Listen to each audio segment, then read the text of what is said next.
In this video, I will show you how to upload your designs to Merch by Amazon. I am going to show you how to upload a simple text-based design to Merch by Amazon.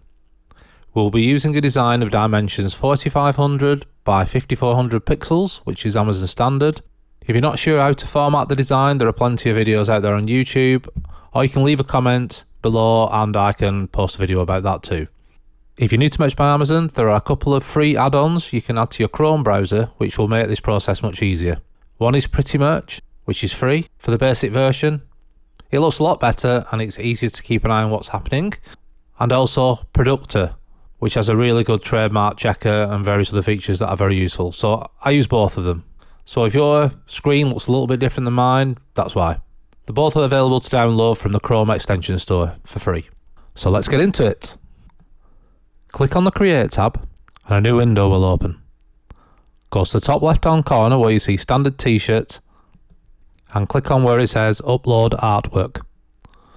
A browser window will open and you can choose your artwork from there.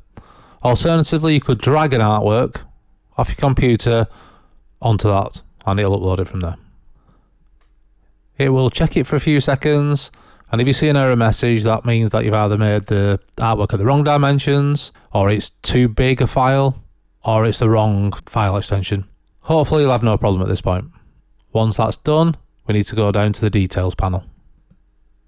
Next, we're going to choose the colours. You can choose up to 10 colours.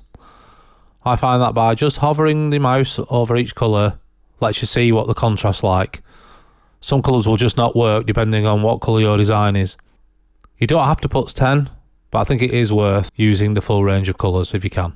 Avoid choosing colours that mean the text won't show up because you're just liable to get a return with that. It isn't worth the hassle. The next thing to decide is whether you're going to tick the youth box. This is quite a tricky one really. If you've got any swearing, any adult themes like drink, drugs, sex, don't tick that box. If it's something controversial politically, don't tick that box either. I'm going to tick the youth box today because even though animal rights is political, I have uploaded this shirt before, so I know it works. But if in doubt, don't tick that box.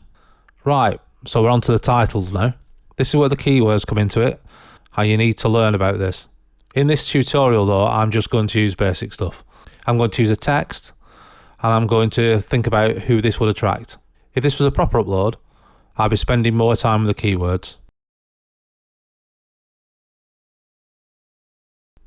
So that's the title. Moving on to the brand. You've got two choices here. One, you can think about, well, I'm going to have everything on my brand, I'm going to develop a brand, which is great. I'm not sure it works too much at the beginning, so I would recommend using this box to add more keywords. But do it in a way that looks like a brand and it isn't just a load of random words, because that just looks bad and amateurish.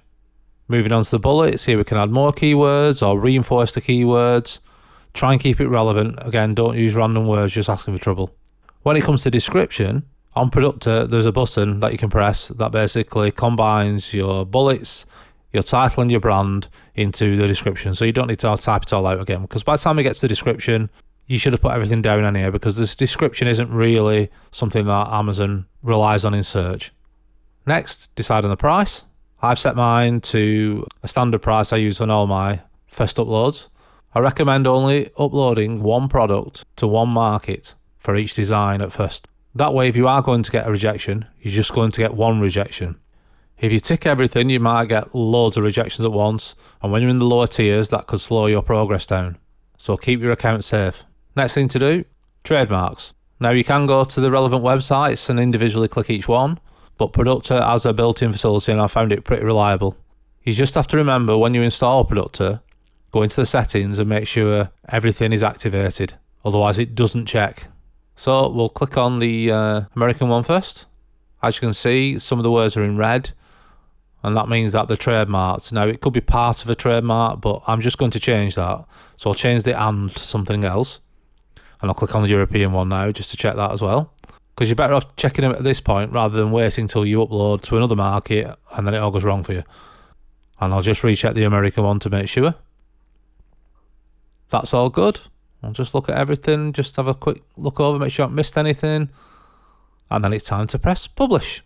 Once you press publish, another one will come up and you just reinforce it on that, and then within a few hours your design should be live on Amazon. If this is your first time, congratulations, you've uploaded your first design. Okay, that's it for this video. See you next time. Bye.